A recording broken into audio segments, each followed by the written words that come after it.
ఇదిగోండి, ఇది మా టింకుగాడు. దీన్ని మా స్కూల్లో పిల్లోడు పెంచుకుంటానని అడిగాడండి. అందుకనే ఇద్దామని ఈరోజు వీడియో తీస్తున్నాను. ఇంకోరా సిద్ధార్థ, నువ్వే అడిగావు, చూసుకో. దీనికి నేను టింకు పెట్టాను పేరు. బాయ్ బ్లాక్ టైగర్ అనమాట. బాగున్నాడా మావాడు? అది ఏంటంటే అండి, నాకు ఎన్ని కుక్కలన్నా పెంచడం నాకైతే ఇబ్బంది ఏం కాదు, పెడతాను. వాటిని కేర్ తీసుకుంటాను. హాస్పిటల్ తీసుకెళ్లవలసి వస్తే కూడా హాస్పిటల్ తీసుకెళ్ళగలను. కాకపోతే అంటే ఈ సరౌండింగ్స్లో నాకు తప్పితే మిగతా వాళ్ళు ఎవరికి కుక్కలు ఇష్టం ఉండవండి. దానివల్ల ఏంటంటే ప్రతిదీ ఇష్యూ అనమాట.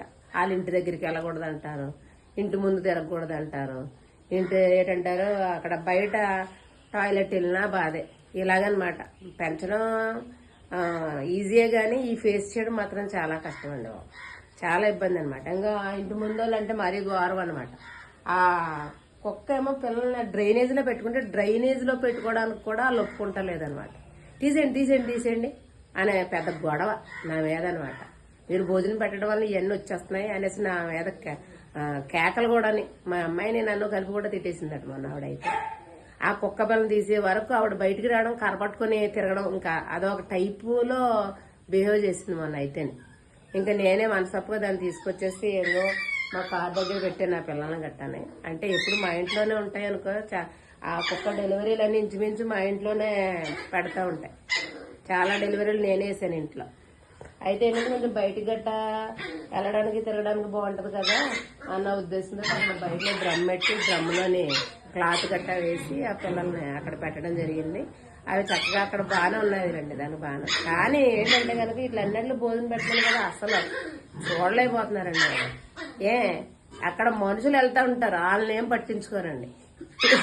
ఇవి వెళ్తున్నాయి అనేసి ఎంత గొడవ అనమాట. ఈ సరౌండింగ్స్ మీద ఎంత ఖాళీ ఏరియా ఇక్కడ అందరూ వెళ్తానే ఉంటారు. కానీ వాళ్ళు ఒక్కరు ప్రశ్నించలేదు. వాళ్ళంటే మరి ప్రశ్నిస్తే తిరగబడిపోతారు కదా. కానీ ఈ పాపం సరౌండింగ్స్ లో వెళ్ళినా సరే పెద్ద గొడవలు అనమాట. ఇంక ఎలా అంటే ఎన్ని బాధలు భరాయిస్తున్నానో. పెంచడం ఈజీ కానీ చుట్టుపక్కల వాళ్ళని తట్టుకోవడమే చాలా కష్టం అనమాట. అది కొంచెం అర్థం చేసుకోండి. వాటికి కొంచెం వాడికి ఏం తెలియదు కదా. వెళ్ళినా చేసినా సరే తుడుచుకుంటే పోయేదానికి పెద్ద రచ్చేందుకు. మెట్ల మీద కూడా కూర్చోకూడదంట కొంతమంది. అంటే మెట్ల దగ్గర వస్తుంటే బాబా చిచి ఈ టైపులో ఉన్నారండి. ఇలాంటి వాళ్ళని అర్థం చేసుకోవడం చాలా కష్టం.